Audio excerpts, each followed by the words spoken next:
Hello and welcome to another edition of TVS Correspondent, where you get to know on what's going on around the world. Now here with me, Shahmina, and with me here today is our correspondent for the United States of America, who is now in Washington, D.C., Alfian Zaini.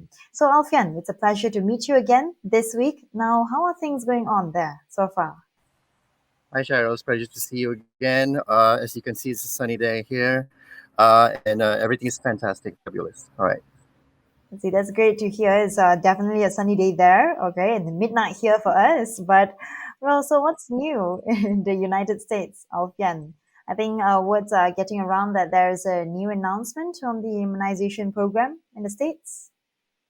Cheryl, yes, this is to aid our immunization program. The FDA clearance, which was expected, came after the agency's vaccines and related biological products advisory committee voted overwhelmingly Tuesday to back a smaller dose of the Pfizer vaccine for young children, Cheryl. Right, Alfian. So, what do you think in this approach is the States is going to have an impact on the community there? So this marks a remarkable development in the fight against COVID-19 here, Cheryl. Now, the U.S. Food and Drug Administration on Friday authorized the Pfizer Incorporated and BioNTech coronavirus vaccine for children aged 5 to 11 years, making it the first COVID-19 shot for young children in the United States. Right, that certainly is good news as we pave our way globally, and I'm glad that actually this pandemic is a way forward in bridging the community together and strengthening our global ties with each other. As we can see that it's midnight here and you're being very sunny there. So without further ado, so Alfian, how will the immunization program work over there? We're interested to know whether it will be in phases or will the shot be administered immediately? And of course, one of the major concerns, the availability of the vaccine. So the shot will not be immediately available to the age group. The U.S. Centers for Disease Control and Prevention still needs to advise on how the shot would be administered, which will be decided after a group of outside advisors discussed the plan on Tuesday. Pfizer Incorporated will begin shipping pediatric vials of the vaccine on Saturday to pharmacies, pediatricians' offices, and other places where the shots may be administered. Right, and as we know, only a few other countries, including China, Cuba, and the United Arab Emirates, have so far cleared COVID-19 vaccines for children in this age group and younger. However, in the United States, up to date, 58.3% have been fully vaccinated. So, how would this affect the environment there, especially maybe in the education sector, being among young children? Yeah, the FDA decision is expected to make the vaccine available to about 28 million American children, many of whom are back in school for in-person learning on September 13th. Pupils in New York City, America's biggest school district, have made a full return to classrooms for the first time since the start of the pandemic. That will be a relief for many parents, but it will also bring fear. In America, until recently, adults suffered the highest infection rate, and today the virus is spreading fastest among young people. The cases in children are also surging, Cheryl. And America is a litigious country, so it's very, very important that FDA takes extra measures in administering these vaccines to young children. Evidently. So now that they are more comfortable with the safety of the vaccine, we certainly hope that as people see children getting vaccinated and being protected and also being able to participate in activities without concern or fear, that more people will get their kids vaccinated. This is what we all aim.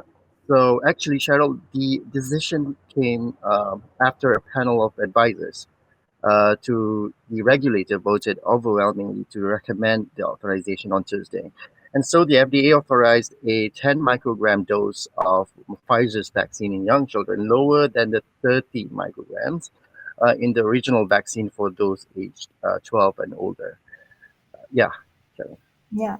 That's great to know, Alfian. I'm pretty sure that this is an announcement that many parents anticipate, and also children like to, as we are shifting towards normalcy post pandemic.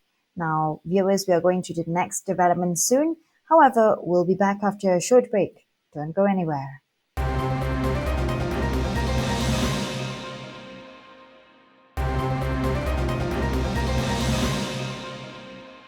And we are back on TVS Correspondent with our correspondent Alfian Zaini from the United States. Right, earlier on, we discussed on the update on the FDA authorization for vaccines in the USA now. So, on the contrary, as we embark on that topic, now I have a question for Alfian, and I'm pretty sure many have been asking. As Biden vaccine mandates loom, protests for personal freedoms swell. So, what happens next? Cheryl, across the nation, employers, government officials, healthcare workers, and other Americans are continuing to push back against COVID 19 vaccine mandates, even as the death toll has climbed to more than 740,000 people. With the Biden administration preparing to enforce a nationwide vaccine mandates, they are marching in the street in protest against resigning in mass and demonstrating outside government buildings, Cheryl. Right, that is a very uprising death toll coming out to 740,000 people, and yet this is still happening. Well, there may be little opponents of vaccine mandate can do. Alfian, maybe has the Supreme Court upheld several state and employer vaccination mandates there? Yeah, sure. Several Republican governors, including in Texas, Florida, and Missouri, have issued executive orders attempting to weaken local, federal, and employer issued vaccine mandates. Yeah, Cheryl, that's unfortunate. Yeah, well, that may be unfortunate. What is your take, Alfian, on Biden's vaccine mandate? I mean, is it a blanket order for Americans there? So actually, Biden's vaccine mandates are not blanket orders for all Americans, but they cover tens of millions of people from the 80 million workers at companies with 100 or more workers to the estimated 17 million employees at hospitals like Cheyenne Regional and nursing homes and other healthcare facilities receiving federal Medicare or Medicaid payments. Some of the mandates permit testing in lieu of vaccination, but many businesses say frequent testing will be so cumbersome as to be effectively unworkable. Biden announced that the mandates about 6 weeks ago, but they have not yet taken effect because federal regulators are still writing the specific rules. At the local level, some Democratic governors and mayors have issued their own vaccine mandates for specific populations, including in California, New York, and Colorado. Cheryl?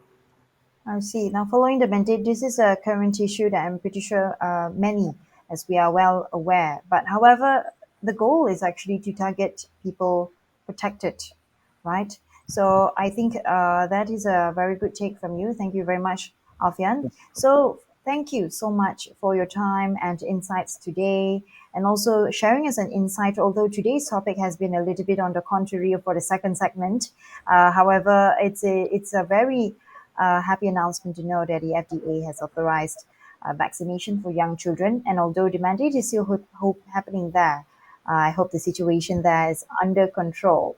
Right. So Cer- thank you so much, Alfian.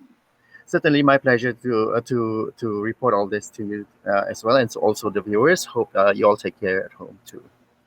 Right. And that wraps up TVS Correspondent for today. We'll be back again on another segment next week. Bye bye. Bye bye.